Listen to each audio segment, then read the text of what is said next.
Assalamualaikum everyone, welcome back to Talent Fuse, your one-stop channel to learn UI UX design in an easy and fun way. एक ऐसे skill जो न सिर्फ freelancing में आपकी मदद करेगी बल्कि आपकी जिंदगी बदल सकती है। UI UX डिजाइन सीखने के बाद आप घर बैठे अपना खुद का इनकम सोर्स क्रिएट कर सकते हो और अपना बेहतरीन फ्यूचर सिक्योर कर सकते हो। ये सिर्फ एक कोर्स नहीं, ये आपकी जर्नी की शुरुआत है। Stay tuned till the end, क्योंकि इस चैनल की हर वीडियो में आपको कुछ नया सीखने को मिलेगा। क्लास स्टार्ट करने से पहले चैनल को सब्सक्राइब कर लें ताकि आने वाली कोई भी क्लास आपसे मिस ना हो सके। Let's start UI UX design course class number 32. Today we will discuss about consistency in UI UX design. Consistency UI UX design में important role play करती है। Consistency का use आपके digital product को user friendly बनाता है और users के लिए एक smooth experience create करता है। अक्सर junior designers consistency को ठीक से use नहीं कर पाते, but don't worry, in the end of this tutorial इंशाल्लाह आप consistency में master हो जाएंगे। और अगर अभी तक आपने Figma की classes नहीं देखी तो टेंशन नहीं, ऊपर आई बटन में playlist का लिंक दिया गया है, जरूर चेक करें ताकि आपको भी फिग्मा पर कमांड हासिल हो सके। So let's dive into the UI design principles.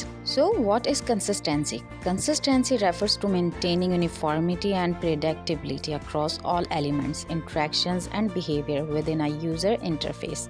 It ensures that users can navigate and interact with an app or website smoothly without confusion or unnecessary learning curves.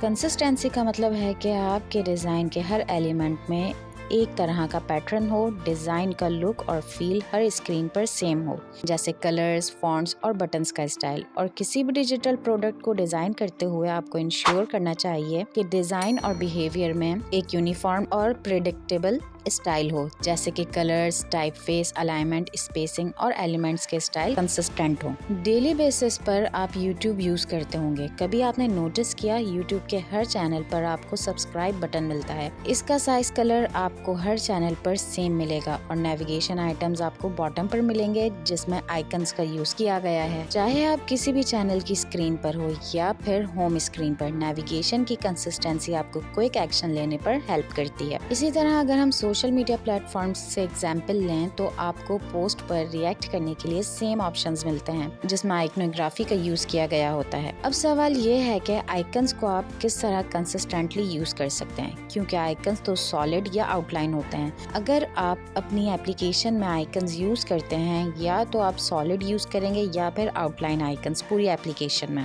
आप ऐसा नहीं करेंगे कि कहीं आपने आउटलाइन आइकन यूज किया है और कहीं सॉलिड आइकन, बट अगर आप एक्टिव स्टेट के लिए सॉलिड आइकन यूज करते हैं then it will be acceptable. और अगर आपको आइकनोग्राफी का नहीं पता तो आई बटन में क्लास का लिंक दिया गया है, so don't forget to watch it. Now let's talk about आप कंसिस्टेंसी को किस तरह अचीव कर सकते हैं। फॉर एग्जाम्पल, अगर आपके डिजाइन में बटन का कलर ब्लू है तो थ्रू आउट द एप्लीकेशन आप हर बटन का कलर ब्लू ही रखेंगे। इसी तरह आप टाइपोग्राफी में कंसिस्टेंसी यूज कर सकते हैं। अगर आपने हेडिंग साइज 32 पिक्सल रखा है तो आप पूरी एप्लीकेशन में हेडिंग साइज 32 पिक्सल ही रखेंगे। कंसिस्टेंसी सिर्फ डिजाइन एलिमेंट्स तक लिमिटेड नहीं होती बल्कि लैंग्वेज और टून में भी जरूरी होती है। अगर आपकी वेबसाइट या एप्लीकेशन का टून फ्रेंडली और कैजुअल है तो ये टून हर जगह मेंटेन करें, चाहे वो एरर मैसेज हो, नोटिफिकेशन हो या प्रॉम्प्ट्स। कंसिस्टेंसी से आपका डिजाइन इंट्यूटिव लगता है और एंगेजिंग यूजर इंटरफेस क्रिएट होता है जो यूजर एंजॉय करते हैं। आई होप आपको समझ आ गया होगा what is consistency and why consistency is important in UI UX design. If yes then comment में जरूर बताइएगा। जाने से पहले वीडियो को लाइक, चैनल को सब्सक्राइब एंड शेयर करना मत भूलिएगा। मिलते हैं नेक्स्ट क्लास में, अपना ख्याल रखिएगा। अल्लाह हाफिज।